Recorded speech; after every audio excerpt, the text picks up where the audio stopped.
बिस्मिल्लाहिर्रहमानिर्रहीम। पतीले में डालेंगे सबसे पहले पानी। आज बनाएंगे ज़र्दा चावल। पानी डालेंगे खुला सारा और पानी को बॉयल आने देंगे। अच्छे से पानी को बॉयल आने देंगे। चावलों को मैंने आधे घंटे के लिए भिगो दिया है। पानी को अच्छे से बॉयल आ चुका है। अब इसमें शामिल करेंगे फूड कलर यानी कि ज़र्दा कलर। मैं इसे पानी में मिक्स नहीं करूँगी, आज इसे ऐसे ही डालेंगे। इसके साथ भी बड़ा ही अच्छा कलर आएगा।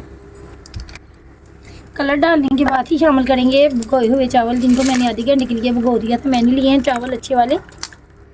चावलों को एक बार हिलाते हैं और पकाते हैं तकरीबन 70% कि थोड़ी सी कनी भी बाकी रहे चावलों में। कवर करते हैं ऊपर से। चावल तकरीबन 70% गल चुके हैं। अब इन्हें निकालते हैं टोकरी में और पानी को निकाल लेते हैं। चावलों का पानी निकाल लिया। अब उसी पतीले में डालेंगे अच्छे से धो के। चीनी मैंने ली थी ये वाली प्याली, 2.5 चावलों की और 2.5 डालेंगे चीनी की।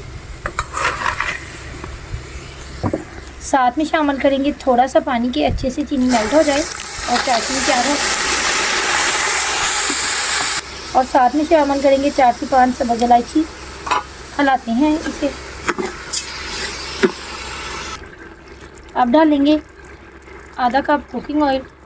2 से 3 मिनट के लिए पकाएंगे कि स्मेल वगैरह खत्म हो जाएगी और अच्छी सी खुशबू आने लगे। चाशनी अच्छे से पक चुकी है। अब इसमें शामिल करेंगे चावल और माशाल्लाह चावलों का कलर आया बहुत ही खूबसूरत। बिस्मिल्लाहिर्रहमानिर्रहीम।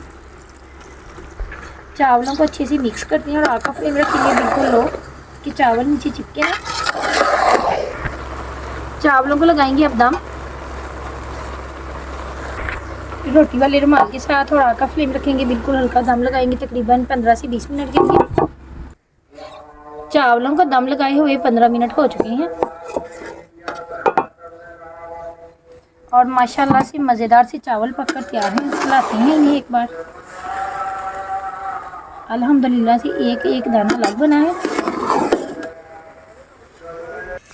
निकालते हैं प्लेट में। बिस्मिल्लाहिर्रहमानिर्रहीम। उम्मीद करती हूँ आप सबको मेरी ये रेसिपी ज़रूर पसंद आएगी। अगर रेसिपी पसंद आए तो चैनल को ज़्यादा से ज़्यादा सब्सक्राइब करें, लाइक करें और शेयर करें। करते हैं गार्निश इसे खजूरें और बादाम के साथ। अल्लाह ताला सबके खानों में रिज़्क़ में बरकत अता फरमाए। सबको रिज़्क़ हलाल कमाने की तौफीक अता फरमाए। चैनल को ज़्यादा से ज़्यादा सब्सक्राइब करें, लाइक करें और शेयर करें। आप लोगों की मोहब्बत का शुक्रिया। इसी के साथ लेती हूँ इजाज़त। अल्लाह हाफिज़। अपनी दुआओं में रखिएगा हमेशा याद।